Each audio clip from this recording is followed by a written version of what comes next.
United States Penitentiary, Atlanta, Georgia.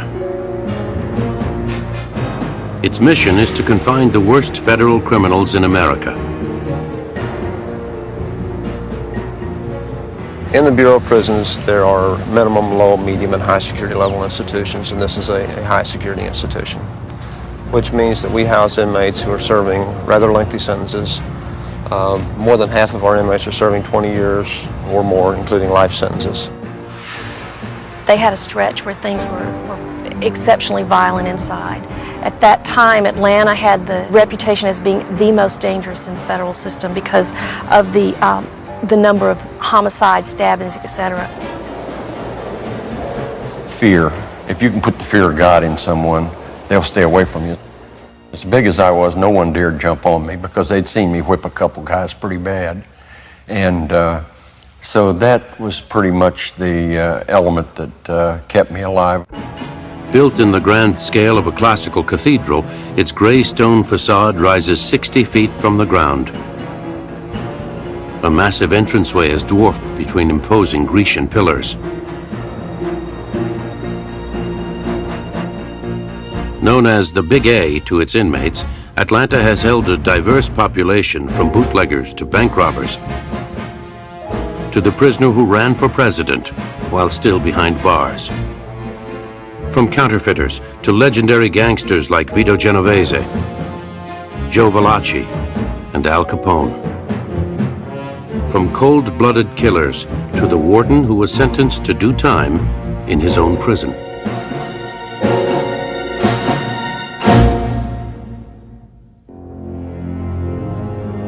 The story of Atlanta Federal Penitentiary begins in the 1870s when the federal government had less than 1,500 federal inmates and paid state facilities to house them.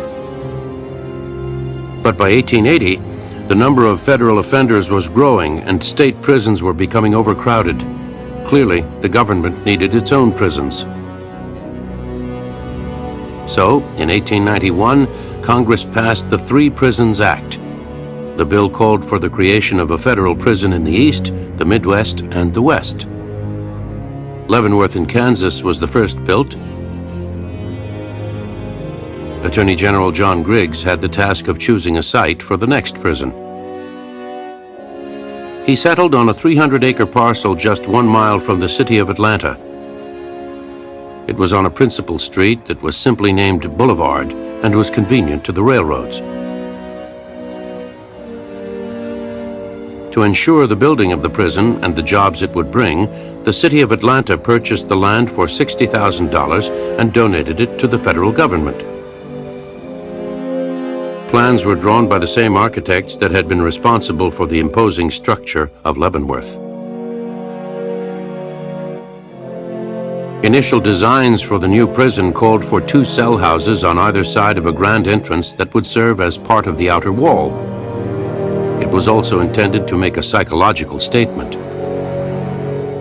The physical structure of the building was meant to make a person entering it feel very small and insignificant. And most other institutions being built at this time, including mental institutions, juvenile reformatories, all were built along the same kind of grand scale. Construction got underway in 1900 using convict laborers housed in temporary quarters. They had no experience in stone cutting. There was a gentleman named Mr. Crawford who was a stonemason who trained the inmates in the construction of the building. Mr. Crawford used only inmates serving life sentences because of the amount of time that it took to train the inmates to do this kind of work. The granite for the prison was quarried at Stone Mountain near Atlanta. It was considered some of the finest stone in the world and was used to build the locks of the Panama Canal, the gold repository at Fort Knox, the United States Treasury, and the Cuban capital in Havana. In 1902, the first cell houses were completed and 347 prisoners were in residence. Inmate number 19 was John M. Ross. He died in the prison while serving a life sentence for murder. Number 22 was Samuel Moon. He was also serving a life sentence for murder. Alfred Cheney, inmate number 31, had been transferred from Sing Sing to finish a 10-year sentence for robbing a post office. For the first prisoners at Atlanta, conditions were harsh. They wore striped uniforms and their hair was cropped short to make them easily identifiable should they attempt escape. Troublemakers were struck with billy clubs or handcuffed to their cell bars for days at a time. This was the dark side of a 19th century penal tradition called the Auburn system. The philosophy behind that system was that it was important that inmates be separated from the outside community and each other, that they be made to be obedient, so they could follow authority, and that they be put to work, that there would be labor involved. In 1903, the prisoners were put to work constructing the outer wall. Every morning for 7 years, Atlanta's convicts were marched out to pour concrete and set granite into the structure. When completed in 1910, it was 39 feet high, 4 feet thick, and more than 4,000 feet long. The gleaming white wall enclosed 27 acres and was the largest cement masonry project in America at the time. It contained 5,000 tons of concrete and 25,000 tons of granite. More than a deterrent to escape attempts, the wall reinforced Warden William Moyer's doctrine of complete isolation. He believed that the best results would be obtained if the prisoners knew nothing of what goes on outside the walls, and that the public should know nothing of what goes on inside.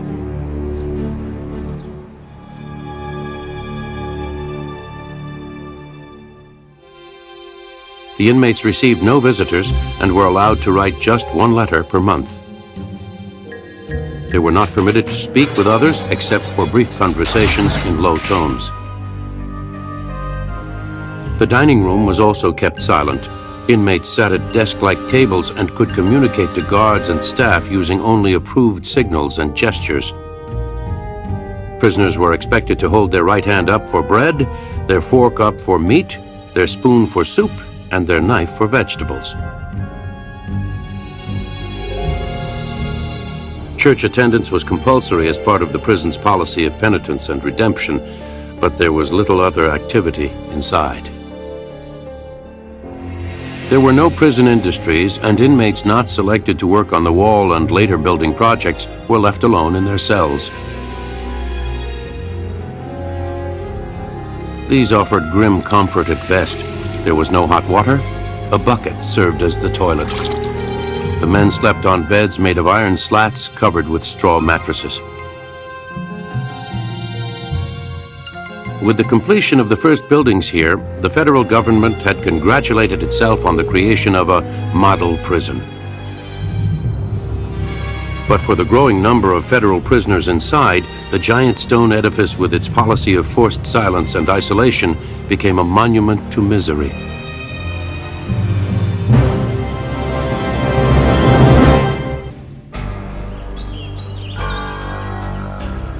In the early 1900s, convicts inside Atlanta Federal Penitentiary were isolated from the so-called corruptions of the outside world. It was a harsh and monotonous existence, but scholars of the day believed that penitence and rehabilitation could be accomplished here. During the period when the prison was being constructed, it meant heavy manual labor most of the day with frugal amounts of food and not a great variety of food being provided for the inmates. And so there was just nothing to look forward to and nothing to look back to either. Atlanta's prison guards also worked under severe conditions. They were paid $70 a month and worked 12-hour watches 7 days a week. By the time the prison was fully staffed, it had become a destination for sightseers. Early visitors were struck by what they called the prison's cavernous austerity, but the number of tourists soon became a problem. In 1906, which was a few years after it was opened, there were several thousand visitors that came to the Atlanta Federal Penitentiary to see it and view it. And the warden got to the point where he said, "We cannot allow this traffic of individuals in." In keeping with his belief in isolation, Warden Moyer recommended that the bi-weekly tours be reduced to once a month. By 1909, he abolished them altogether, supposedly because of the dangers associated with a new phase of construction. An administration building and additional cell blocks were about to double the prison's capacity to nearly 1,200. 1912 brought an easing of conditions for Atlanta's prisoners. While Warden Moyer maintained a keen belief in economy, discipline, and education, he also began to implement a more progressive agenda. Light blue clothing replaced the original striped uniforms, and a new activity was introduced: baseball. The warden felt the sport was effective in improving discipline and introduced a baseball season to the prison that lasted 10 months. Prisoners were permitted to bring their cell chairs, musical instruments, and tobacco out to the ball field. During games, they were allowed to talk and cheer the players as long as they refrained from using profanity. The worst punishment was solitary confinement for 6 days and a loss of baseball privileges. Also in 1912, inmates began publishing a 4-page newspaper called Good Words. In 1938, the paper changed its name to The Atlantean and remains in print today. In the dining room, a prison orchestra played music during meals, and the desk-like tables that once filled the hall were replaced by standard furniture that seated 8. The warden also began to allow entertainment in from outside the wall. In 1913, the greatest Italian tenor of all time, Enrico Caruso, was welcomed to the prison chapel to give a concert on behalf of the Italian inmates. The prison newspaper reported Caruso sang with great feeling and extraordinary power. Also that year, prisoners were treated to a recital by John Philip Sousa and his band. The warden's log recorded every man in the penitentiary was present for a program that included El Capitan and the Washington Post March. Outside the wall, political turmoil was brewing. The Socialist Party of America had come to prominence with a platform of economic justice for the working class. Union leader Eugene Debs had marched with Susan B. Anthony for women's rights in 1880 and had campaigned for workers' rights ever since. Debs later became spokesman and standard-bearer for the socialist movement. An outspoken opponent of the U.S. entry into World War I, Debs' speeches were considered subversive by the government. Convicted in 1918 under the Federal Espionage Act, he was stripped of his citizenship and sentenced to 10 years at Atlanta Federal Penitentiary. But Debs was undeterred by the prison sentence and not forgotten by his party during the 1920 presidential race. Eugene Debs was the Socialist Workers' Party candidate for president, and he ran his campaign from inside the walls. When the election returns were counted, Eugene Debs had won nearly 1 million votes, or about 3.5% of the total. Although he was soundly defeated in the election by the Republican Warren G. Harding, Debs had become a celebrity. Anytime you have a prisoner running who makes significant gains in any kind of campaign, especially for president, it's going to draw a lot of attention. And this one was no different. I can't think of anything comparable. On Christmas Eve, 1921, the prison received word that President Harding had commuted Debs' sentence. He was released on Christmas Day to a hero's welcome after 2 years behind bars. 5 years later, Debs died at the age of 71. During the 1920s, new federal laws caused Atlanta's inmate population to soar. These included the Volstead Act, prohibiting the sale of alcohol, the Harrison Narcotics Act, and the Dyer Automobile Theft Act. William Colbeck came to Atlanta with an 8th grade education and a conviction for assault and robbing the U.S. mail. For 25 years, he was prisoner number 22216. His partner, Gustav Dietmeier, was assigned the next number and was also in for 25 years.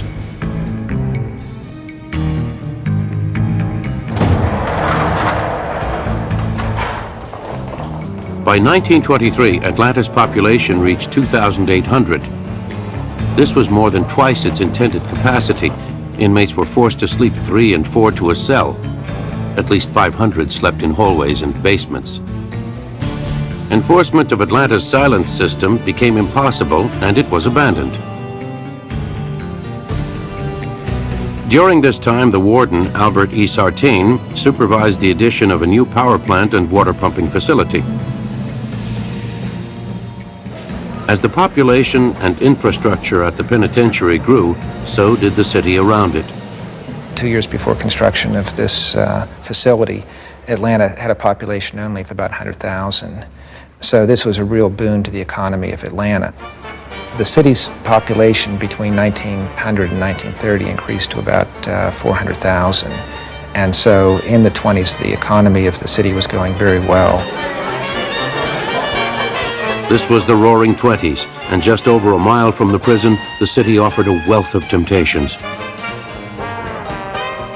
What you would have had was the southern equivalent of the Great White Way, say on Broadway in New York. There would have been neon signs of the movie theaters along Peachtree Street, the restaurant, the movie, the shopping district. Not to mention speakeasies, brothels, and gambling houses. Soon, an FBI investigation discovered that, for a price, Warden Sartain was allowing inmates to partake in Atlanta's nightlife. He was releasing inmates to be able to go into the city of Atlanta, into the hotels, and throw parties and have entertainment. So he was accepting bribes from the inmates. Decades later, Jack Hanbury was warden of Atlanta Federal Penitentiary. He knows that bribery is an ongoing problem in the prison system. If a person is greedy and wants to get involved in accepting a bribe, they're going to get involved. Inmates know who to bribe or attempt to bribe and who not to. A con can spot a con. They're a good judge of that. In February of 1927, Warden Albert Sartain was convicted and sentenced to 1.5 years on federal charges of conspiracy to accept a bribe. He had his mugshot taken by an inmate photographer. He was fingerprinted. He was issued a prison uniform and led to a cell inside his own prison.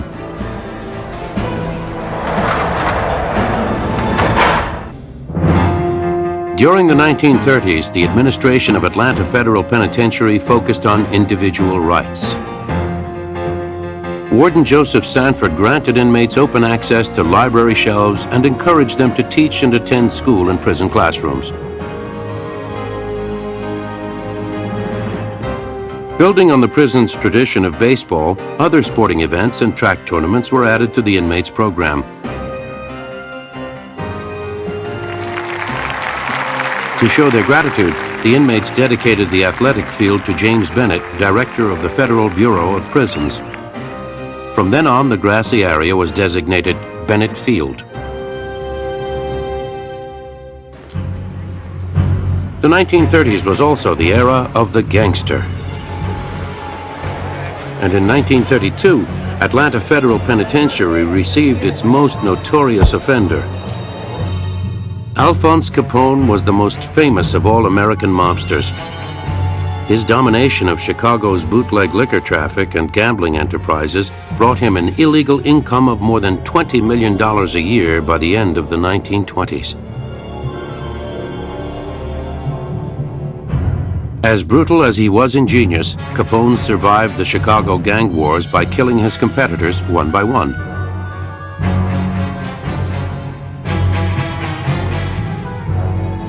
His thirst for blood and power culminated in the St. Valentine's Day Massacre of 1929, in which he ordered the execution-style murder of 7 members of a rival gang. The only witness left alive was a dog.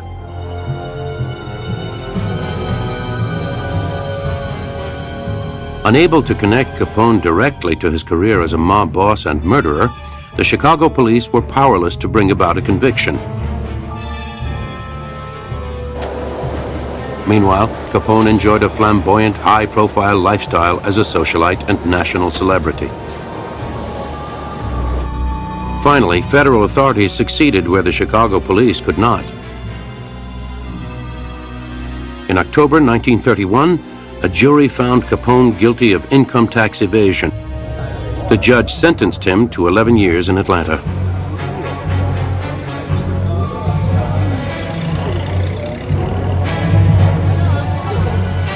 Capone traveled to Atlanta at night aboard the Dixie Flyer, and his train car was shunted right into the rear gate of the institution. At that time, we had a railroad coming into the institution because we made products that required being shipped by rail. They did not want to transfer him outside of the institution to any other vehicle.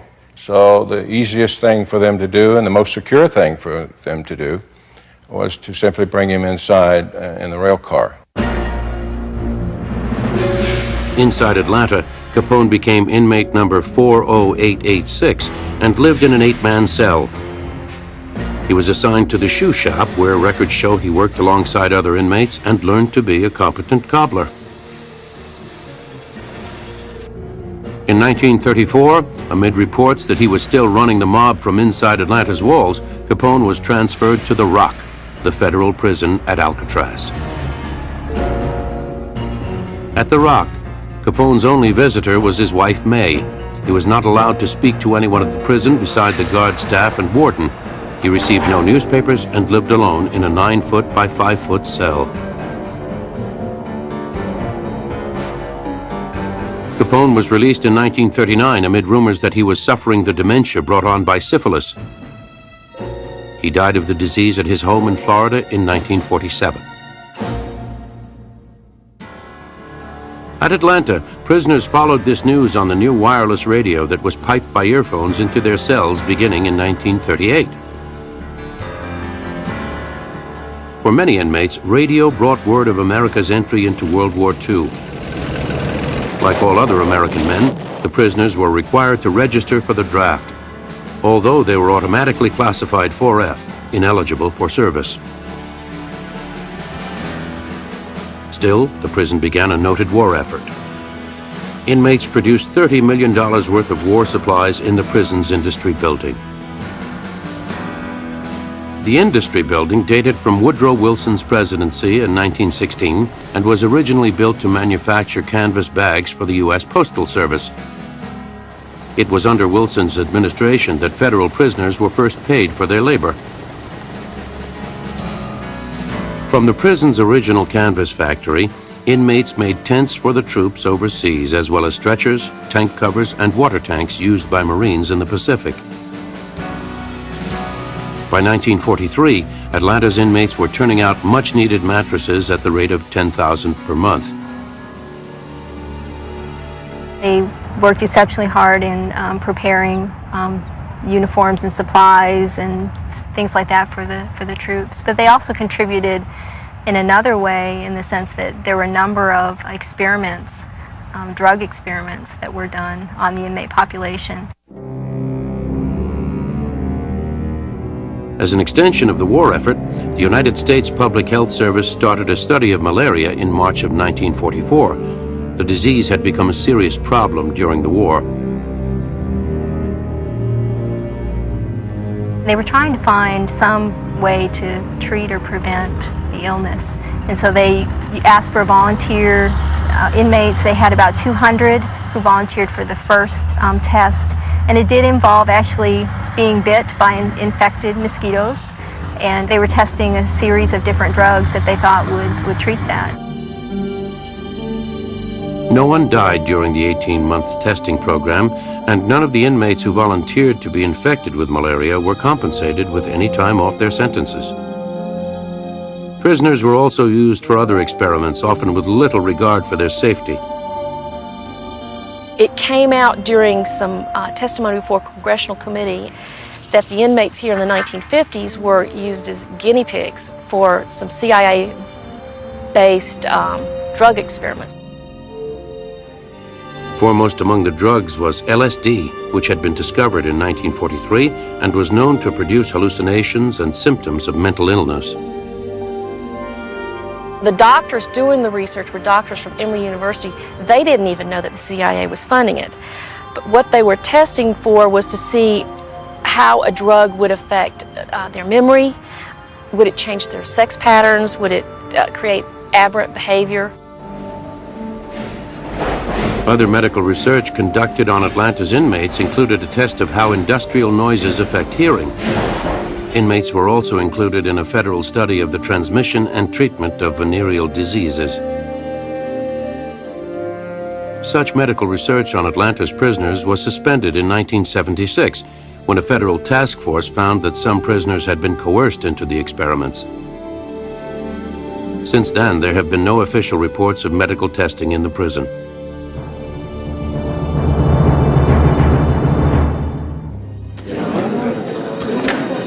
Atlanta Federal Penitentiary became host to many of America's convicted spies during World War II and the Cold War that followed. Among the first was Carl Friedrich Bahr. Born in Germany, Bahr was a naturalized U.S. citizen and model student. In 1942, he was arrested and charged with passing industrial secrets to the Nazis. Bahr was convicted of conspiracy to commit espionage and sentenced to 8 years at Atlanta, where he became inmate number 62387. Bahr professed his innocence during his time in prison and was paroled in 1950 with 4 years off for good behavior. In 1957, Atlanta received Soviet master spy Colonel Rudolf Abel. Convicted of conspiring to sell United States nuclear secrets to Russia, he was sentenced to 30 years. In 1962, Abel was released to the Soviet Union in exchange for Francis Gary Powers, the American U-2 spy plane pilot who was being held in a Soviet jail. Over time, Atlanta also saw its share of career criminals. Harold Thompson was sent to Atlanta in 1959. I was sentenced to 105 years in prison for robbing banks. I robbed my first bank, and it was the toughest decision ever made in my life. But 9 months later, I'm broke. So what I did, I decided to rob another bank. Whew, what a relief when that was over. 9 months later, I'm broke again. So what did I do? I robbed another bank. And then it's just like anything else you do, it becomes a way of life. Thompson recalls the tough transition into prison. They shipped me to B cell house, where I spent 3 days and nights, and I just refused to live there. It was so filthy and so crowded. So then they moved me to C cell house, and I lived in one cell for almost 11 years. When Thompson arrived, Atlanta was a violent institution. Inmates carried homemade knives called shanks. Generally, inmates will attempt to manufacture weapons out of any sort of piece of metal they can get. If they can't get metal, they'll use a piece of wood to try to fashion it into some sort of a knife. Prisoners murdered each other over possession of a towel, a toothbrush, cigarettes. They had one guy, they called him Casper the Friendly Ghost. He would catch guys laying in their bunk and split their throat. And they never did find out who the guy was. Thompson believes his physical size and attitude were his best defenses. I weighed way over 300 pounds, was in good shape, liked to fight. And yeah, I had a few guys that disliked me. They'd put a shank in my back in a minute if they could. But prison's a funny thing. There's a principle that works. Fear. If you can put the fear of God in someone, they'll stay away from you. As big as I was, no one dared jump on me because they'd seen me whip a couple guys pretty bad. And so that was pretty much the element that kept me alive. While in prison, Thompson underwent a religious transformation and was ultimately granted clemency. He was released in 1975, and today he is an ordained minister. Thompson's prison stay took him through the 1960s, when a new wave of high-profile gangsters was sent to Atlanta. Vito Genovese was considered the boss of all bosses of the narcotics and racketeering trades in New York City. In 1959, the federal government convicted him for smuggling and distributing narcotics. After one of the most turbulent trials in history, a judge sentenced the crime overlord to federal prison for 15 years.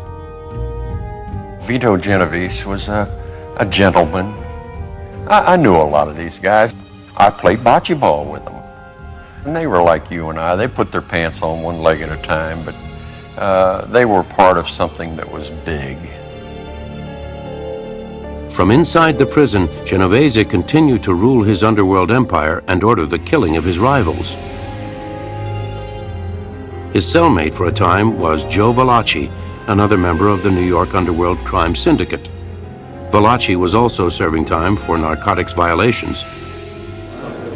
While in prison, Valachi informed government officials about Genovese's business dealings and earned for himself what gangsters call a contract.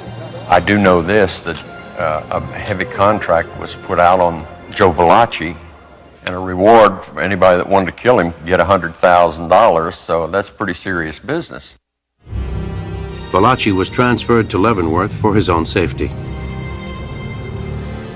In 1969, Genovese died of a heart attack at the Medical Center for Federal Prisoners, Springfield, Missouri. 1963 saw an upsurge in Atlanta's population. This was due to the government's decision to close Alcatraz. It was the end of an era, and with the removal of the final 27 inmates on March 21st, the public got its first glimpse inside America's most repressive and expensive penal institution.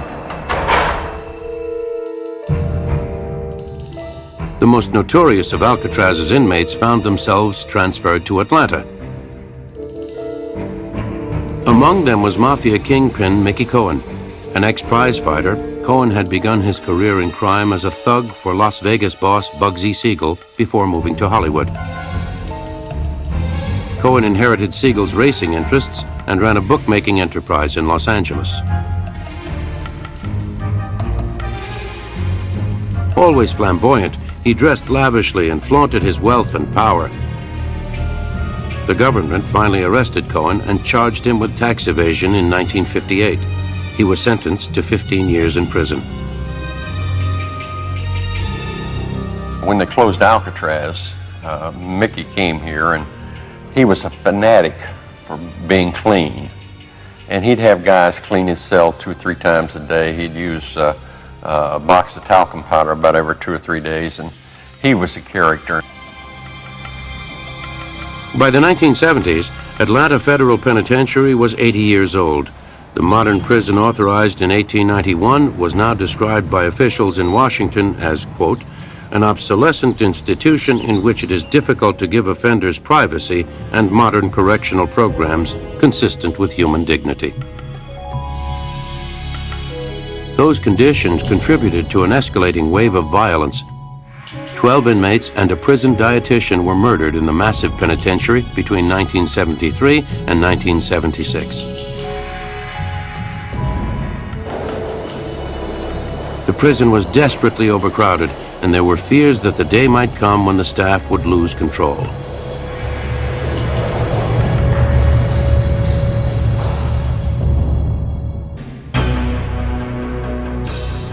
By 1974, penal philosophy had evolved beyond what Atlanta's physical design could offer. Prison officials preferred smaller institutions with modern security features. Such facilities allow for greater safety and manageability of the inmates.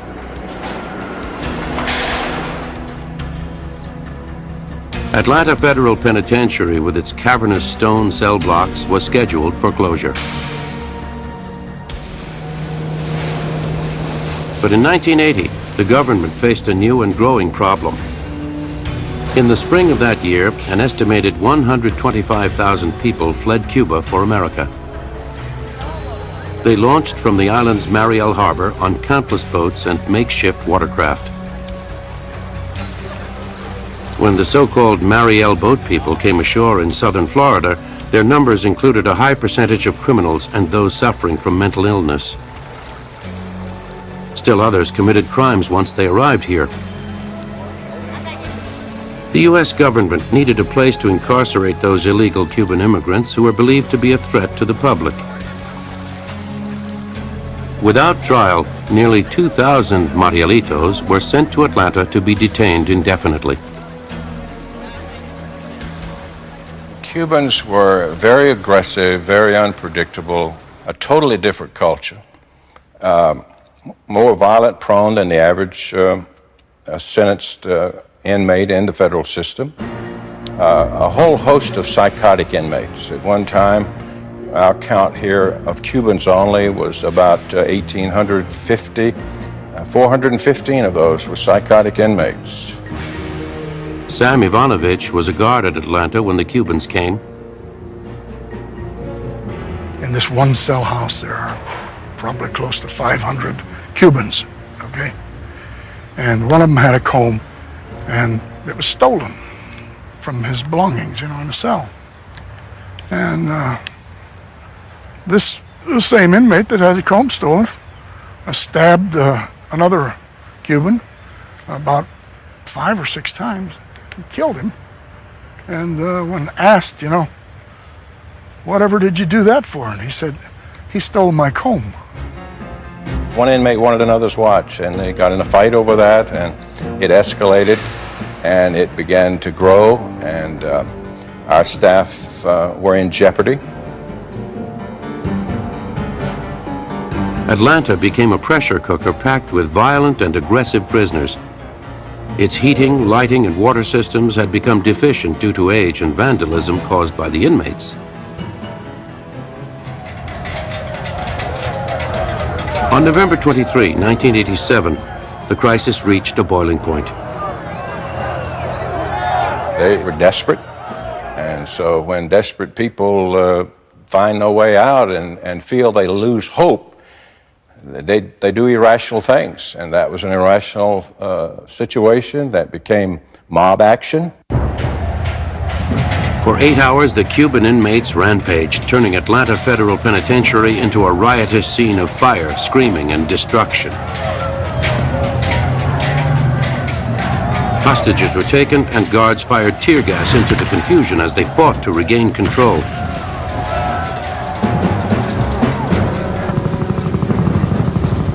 FBI agents were called in equipped with riot gear to assist prison and local authorities.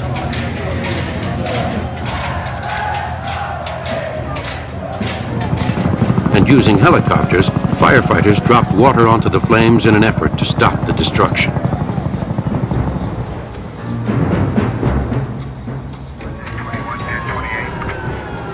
When the siege was over, one inmate was dead, but surprisingly, there were no other serious injuries. Inside the walls, buildings were blackened and beds were twisted.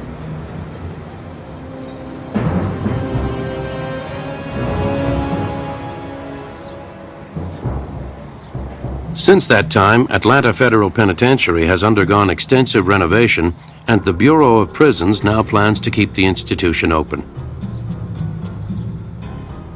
Modern cell blocks have been added to house high-security inmates in a subdued and antiseptic environment.